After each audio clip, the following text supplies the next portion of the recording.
So, ayun nga guys, nagluto tayo ngayon ng ukoy ng kalabasa. Sa mga hindi po kumakain ng kalabasa dyan, ayan, ito po, magandang ipakain to, lalo na sa mga bata. Sobrang healthy po nitong kalabasa. Ito po, kung makikita po ninyo, nakapaglagay na po tayo dito sa ating kawali. Tingin pa lang guys, ulam na. So, itry nyo na rin to guys, lalo-lalo na sa mga bata na mga mahihirap pakainin ng kalabasa. So, simple lang yung pagluto.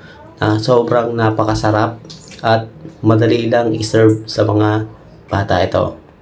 Ayan guys, kung makikita po ninyo si Rainier, sobrang gusto niya tong ukoy na kalabasa. Tingnan nyo naman po, nakarami siya dyan. Ito naman po guys yung pinartner ko dito. Kita nyo naman, pipino, paminta, sibuyas, asukal, asin, suka, at tubig. So yan lang po guys yung pinartner ko dito sa ating ukoy na kalabasa. So, kayo na lang po mag-estimate ng tubig kung gaano karami. Titikman nyo po, kung maasim pa, dagdagan nyo na lang po ng tubig. So, ito na guys yung ating finished product ng ukoy na ano. So, ito na guys yung prepare natin na pagkain. So, yan, nauna na po siya.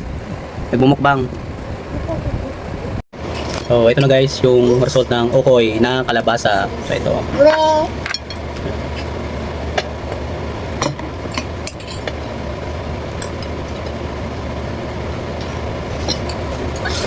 Grabe, ang sarap! Yun.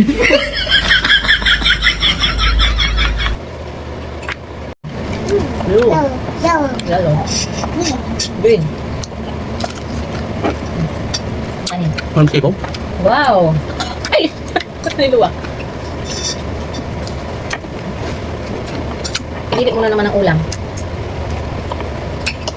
Hala, nangungaan na. Ay, walang nagagsunod. Gusto naman nagagsunod.